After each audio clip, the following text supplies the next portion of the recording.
Então o PT levou uma cacetada nessa eleição exatamente por causa disso. A eleição de São Paulo, todo mundo sabe que era a mais importante como eleição de prefeitura do Brasil, porque quase todo prefeito, esse quase, não sei nem porque eu estou dizendo quase todo prefeito, nem sei para que dizer quase, tenta ser presidente logo depois. São Paulo, por outro lado, é famosa como um cemitério de carreiras políticas, né? Todo mundo vem aqui, fica 2 anos na prefeitura, no máximo vira governador logo depois, mas já quer virar presidente, e ela é famosa por ter enterrado todas as carreiras. A carreira do Dória não conseguiu nem, sei lá, tentar ser presidente, já desistiu de antemão e foi embora. Falou assim, a política não é mais para mim. Mas vocês viram onde o Boulos ganhou?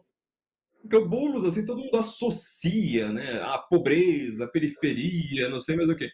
E o Boulos ganhou em bairro nobre. A grande verdade é que ele ganhou principalmente em bairro nobre, a extrema periferia e bairro nobre. E no final das contas, o PT, na esquerda, está perdendo muitas prefeituras por partido. Olha lá, olha lá. O Guilherme, olha onde que o Boulos ganhou. Né?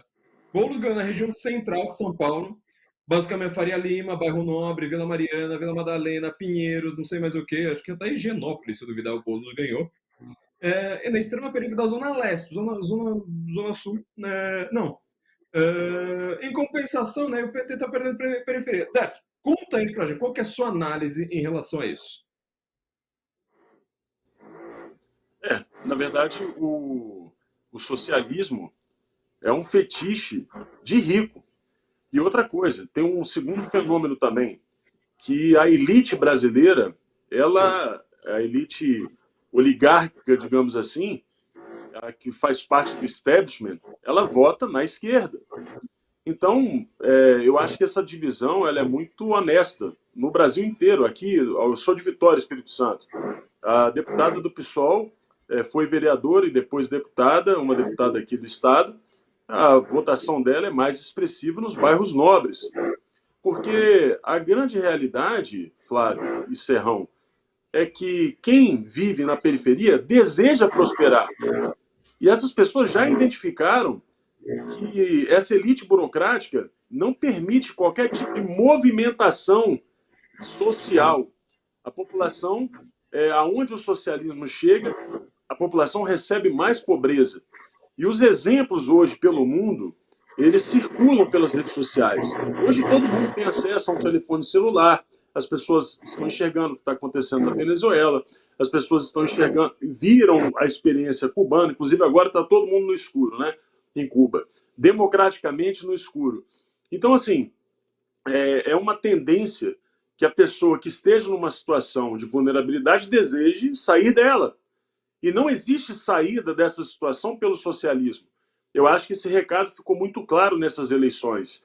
E a prova disso é que aonde o partido do PSOL, né, o partido do Boulos, tinha prefeituras, perderam. Hoje o PSOL não tem nenhuma prefeitura, graças a Deus. Isso é um sinal de reação dessa população que já enxergou o fracasso desse modelo que deu errado desde que surgiu. Já está mais de um século dando errado e é assustador que num país como o nosso essas ideias ainda existam e que tenham pessoas que professem esse tipo de ideia, ideias do século XIX que deram errado no século XX e que estão se arrastando para o século XXI. E o Brasil deu uma resposta. Eu acho que essas eleições elas comunicaram de forma muito clara o que a população brasileira quer e aquilo que a população não quer. Flávio Morgenstein. Serrão, eu te vi fazendo uma análise ali no primeiro turno sobre por que tem essa situação aí, né, que o Darcy acabou de explicar para a gente. Eu queria ver sua análise agora sobre essa questão, às vezes meio política, às vezes meio econômica, às vezes meio de puro nojinho, que explica essa situação aí do nosso segundo turno. Conta aí pra gente, Serrão. Olha, tem várias explicações criativas para esse resultado dessa eleição 2024. O mais interessante deles é uma coisa que a gente não pode ser poliana, mas é um dado muito positivo. O protagonismo da chamada direita conservadora liberal, protagonismo da militância. Isso foi a coisa mais bacana que teve nessa eleição. não teve cacique, não teve ordem de ninguém, foram as pessoas do bem, honestas, que querem mudança estrutural, que se manifestaram e tiveram bom resultado para o voto. Elegemos vereadores mais jovens, com melhor qualidade, prefeitos, vamos ser assim otimistas, menos ruins do que em eleições anteriores. Então, esse é um dado bom. Outro dado positivo, a esquerda conseguiu se desmoralizar bastante no Brasil em função do desgaste de Luiz Inácio Lula da Silva. O PT, então, nem se fala. Que qual é o problema do PT em eleição municipal? O PT é muito ruim de gestão e as pessoas estão cansadas de gestão péssima. Então, o PT levou uma cacetada nessa eleição exatamente por causa disso. Luiz Inácio Lula da Silva, está sendo apontado aí como o perdedor, mas não, isso é natural, era previsível que isso acontecesse. O presidente não consegue segurar nem a onda dele, está caindo até de banquinho lá no Palácio da Alvorada. Imagina se ele vai segurar uma eleição municipal. Então, jogar a culpa nele não é justo, não é fácil. Boulos é outro ponto. O Boulos perdeu a eleição de maneira acachapante. Mas veja, Boulos, do ponto de vista pessoal, não sai tão mal assim dessa eleição. Ele fez uma campanha como tem que ser feita, sobretudo no segundo turno. A reta final de campanha dele foi muito correta. O que pesou? Pesou a máquina. E pesou um outro fator que o PT também... O PT exagerou na dose. Se lembra, o PT esculhambou demais nas últimas eleições, destruiu a imagem do Jair Bolsonaro. E agora o PT experimentou o que é a destruição da imagem do candidato dele. Aconteceu com o Boulos a mesma coisa. Levou paulada e não conseguiu se recuperar.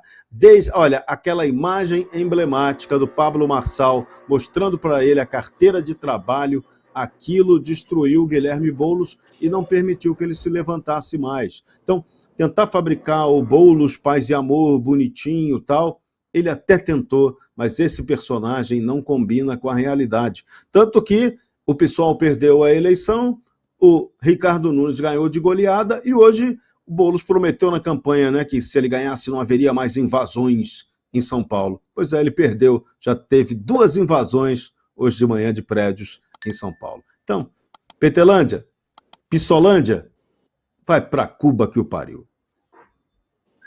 Eu poderia dizer melhor, né? É uma ameaça isso. Pode falar, Darcy. Então, só um detalhe acerca dessa leitura do Serrão sobre o Guilherme Boulos que eu acho importante a gente apontar.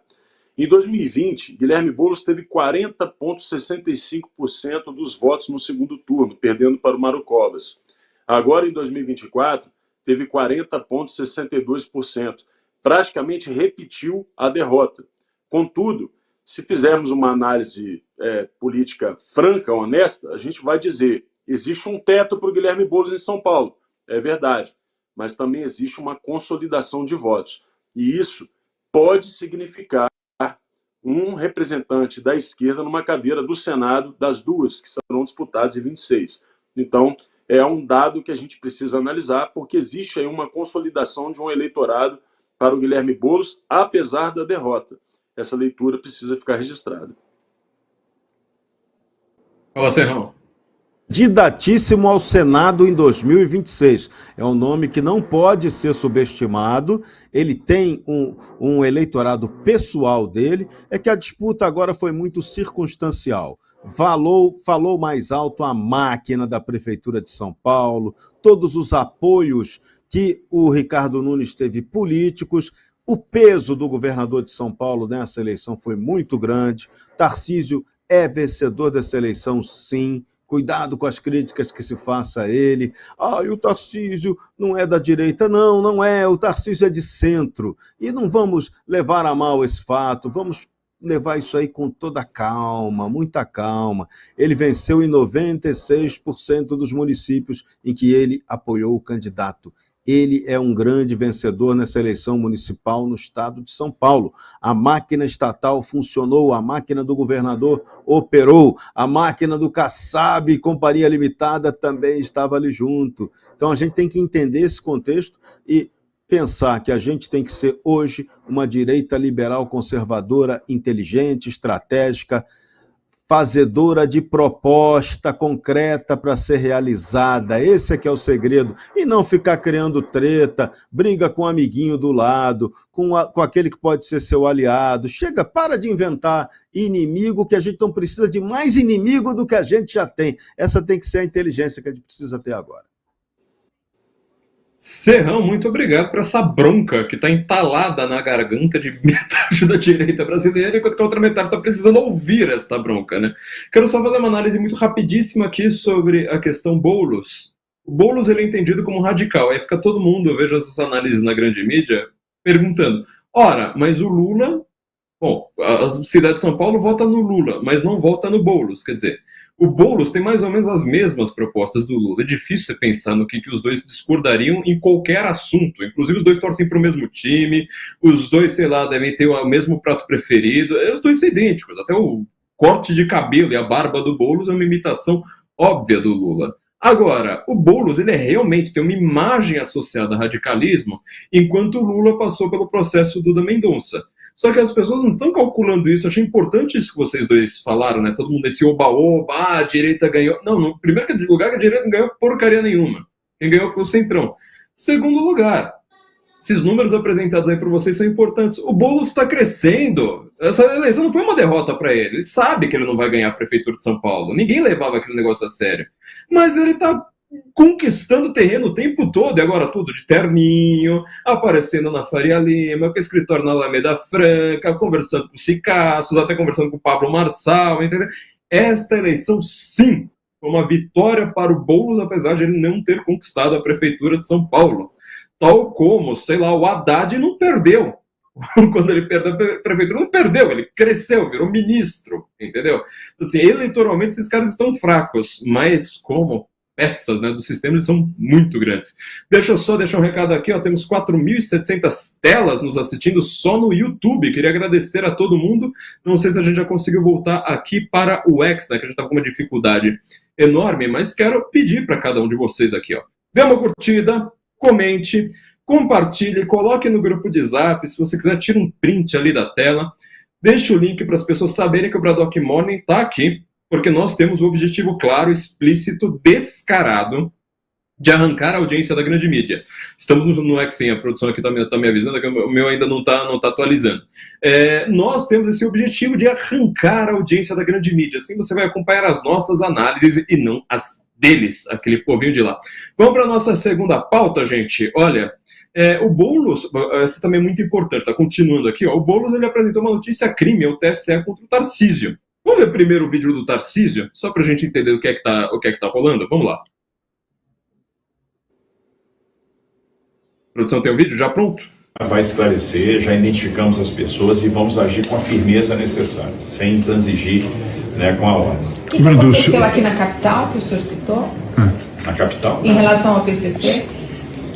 Não, teve o salve, houve interceptação de conversas, né, e de orientações que eram emanadas de presídios por parte de uma facção criminosa, orientando determinadas pessoas em determinadas áreas a votar em determinados candidatos. Houve essa ação de inteligência, houve essa interceptação, claro, isso não vai ter influência nenhuma na eleição. Mas qual era o candidato que eles estavam orientando a votar? Qual era o candidato que eles orientavam a votar? Em São Paulo? Outro. Governador, o que o senhor fala? Isso aqui me lembra Mario Kart, né? Você joga uma casca de banana e fala assim, ó, tá aqui, ó. Quiser escorregar, tem a pista para esse lado, tem a pista para aquele lado. Naquele ponto tem uma casca de banana. Tarcísio foi lá com tudo. Essa, para quem não sabe, a reportagem saiu no Metrópolis. A reportagem saiu no Metrópolis dizendo que havia salves do PCC. Então, em algum momento diz que é salve, outro momento diz que é uma comunicação interna, e depois vai ter o salve, tem até a foto, né, da matéria, e aí dizem assim, né, olha, saiu no Metrópolis, aí o Tarcísio cita, daqui a pouco o próprio Metrópolis vai lá e fala assim, olha, o TRE falou que não tem informação nenhuma sobre isso. Bom, o que a gente faz com aquelas fotos, então? Darcio, seu comentário. Não, isso é preciso deixar muito claro, porque o Tarcísio, ele foi provocado, eu acho que o termo que você utilizou foi o melhor, a casca de banana, né, jogada ali pela própria imprensa para que ele dissesse. Agora, o que é surpreendente, ou melhor, não tem nada de surpreendente nisso.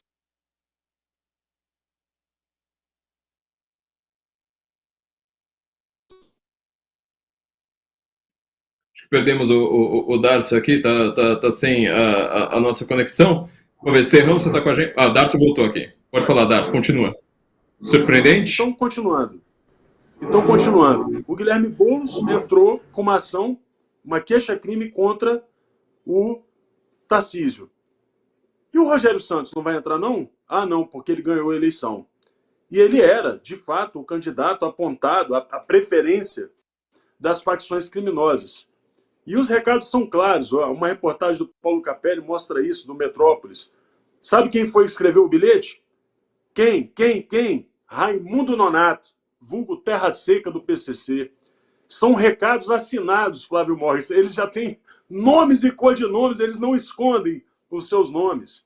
Pedindo para que votasse contra a Rosana Vale do PL, porque ela era inimiga e amiga do Derrite. Dinho Morfeu, do PCC, isso em São Vicente, mas calma. Nos dias 11 e 12 de setembro, tivemos recados em Presidente Venceslau e na cadeia de Pinheiros, também orientando votos em Boulos. E depois, no dia 19, na penitenciária de Riolândia, e no dia 30 de setembro, na penitenciária de Guareí. Ou seja, recados das facções criminosas dentro dos presídios, orientando o voto em Guilherme Boulos. A pergunta a culpa é do Tarcísio? Ele só respondeu uma pergunta, ele foi provocado. Então, assim, é muito curioso que a gente esteja discutindo uma provável aprovação ou um determinado apoio de facções criminosas ao PT ou ao PSOL.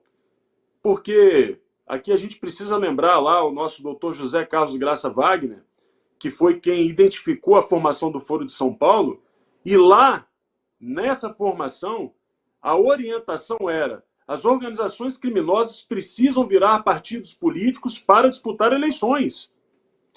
É aí que está a raiz desse problema. Portanto, hoje, analisar o pedido de uma facção criminosa a qualquer candidato do PT ou do PSOL não é nada de surpreendente. Surpreendente mesmo é que alguém ainda fique surpreso com isso.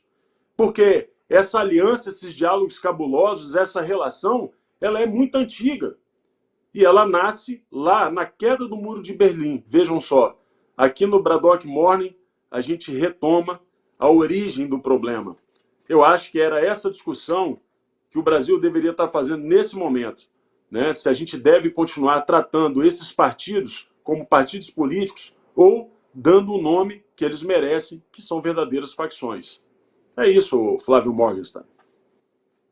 Serrão, eu quero colocar só um adicional aí para você, que já está acostumado com a grande mídia, para comentar. Tarcísio, além de tudo, ele foi lá dar uma entrevista para a Globo News, né? E perguntaram, e aí, né, que história é essa? Foi de falar de PCC, ele falou, ai, desculpa, foi um erro, né? Me faltou, como é que ele disse, né? Me faltou malícia política. Como você analisa isso, Serrão? Política. Fez o jogo que tinha que jogar. A eleição não é para ficar ai, não vou falar isso, não vou falar aquilo, não. Ele mandou a letra exata que tinha que mandar, eles tinham a informação, souberam mesmo que as facções fizeram interferência política. Mas não vamos nem longe. Olha lá a votação dos presídios como foi. Acabou, só isso aí explica tudo. Não precisa chamar o Freud para explicar, não. O sistema é Flórida, gente. Esse que é o ponto. O sistema não queria que o Guilherme Boulos ganhasse essa eleição em São Paulo. Ponto. É isso que tem que ficar claro, né? De vez em quando o sistema joga um pouco diferente, né? E a gente precisa entender essas variações de jogada. Em São Paulo, o sistema preferiu o Nunes, preferiu o centro, porque eles estão apostando que o centro é que vai ser o campeão na eleição presidencial próxima. Então estão inventando o discurso do centro. O problema agora é que eles vão ter que fabricar o candidato presidencial de centro.